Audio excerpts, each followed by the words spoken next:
La FEPC représente la grande majorité du personnel professionnel réparti dans 38 syndicats dans les cégeps. Nos membres vivent une rentrée pleine d'incertitudes à la suite de nouvelles coupures de postes qui s'ajoutent aux conséquences du gel d'embauche qui a lieu depuis près d'un an.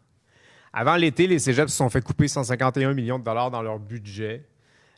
C'est pour l'année qui débute, au collégial. Puis nous, on n'a vu aucun réinvestissement à date, là. La coupure annoncée est entière. De plus, il est prévu que les cégeps accueilleront dans les prochains jours encore plus d'étudiantes et d'étudiants que l'an passé, mais avec moins de services. Actuellement, le résultat net de ces coupures-là dans nos 38 syndicats, c'est 91 personnes professionnelles, 91 postes ou personnes professionnelles qui ne seront plus là cette année.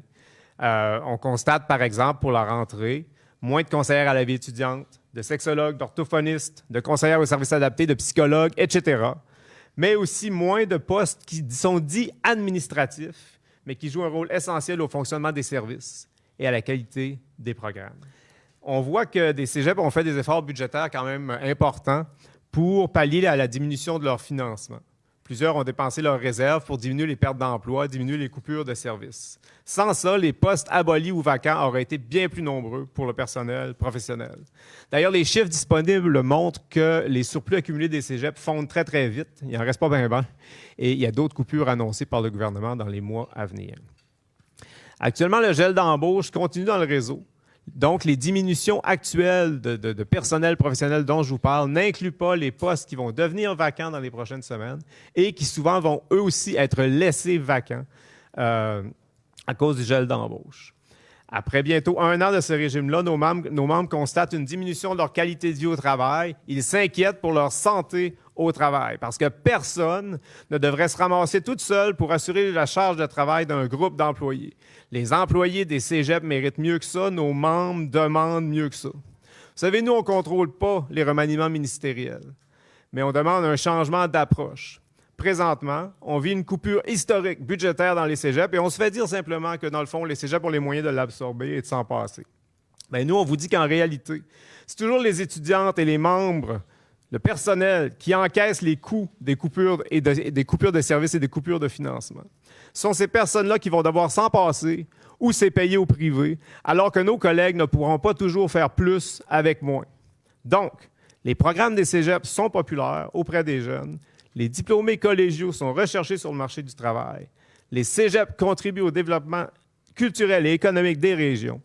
Donc, on demande au gouvernement de traiter le réseau collégial, ses étudiants et son personnel avec la considération qu'ils méritent en donnant aux cégeps les ressources nécessaires à leur bon fonctionnement. Où ça a vraiment changé beaucoup, que nous, on remarque au collégial, c'est que ces jeunes-là ont de plus en plus des diagnostics et ont obtenu un suivi au primaire, au secondaire. Donc, on reçoit le taux de passation du secondaire au collégial a augmenté au Québec. Il y a plus d'étudiantes qui terminent au secondaire qui s'inscrivent au collégial. Mais le taux le pourcentage de ces étudiants-là qui ont toutes sortes de diagnostics, qui demandent des services spécialisés, a vraiment explosé, là. Je vous parle, un cégep moyen, en 2004, il pouvait en avoir 10. Maintenant, il y en a des centaines qui arrivent avec des diagnostics qui, idéalement, sont accompagnés par des services qu'ils ont obtenus au primaire secondaire. Quand on coupe au collégial, qu'est-ce qu'on coupe principalement? Du personnel professionnel, du personnel de soutien, des libérations pour des enseignantes et des enseignants qui, justement, accompagnaient souvent tous les étudiants, mais souvent ce groupe-là. On parle de manque de main-d'œuvre spécialisée, on parle de diplomation, on parle de réussite. Quand on coupe au collégial, c'est là-dedans qu'on coupe. We're here because last spring there was a historic major cut in the funding of CEGEPs, like $151 million, and there's been no reinvestment during the summer, so the cut is still there. So the members of our unions are starting this new year with less help, less people to work with them. Students are coming into CEGEPs with less services, and those services are needed for many of them to succeed and get a diploma.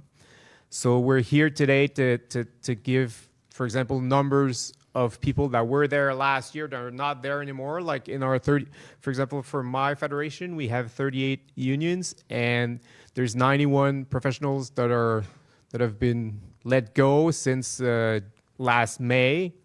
So there's going to be a big impact. Just to give you some examples, psychologists, all kinds of professionals that give services to students, and also some administrative positions. But these positions were very important for the quality of services and programs. It's not like, oh, they're administrative, so we can work without them. It's not true. They were there for a very good reason.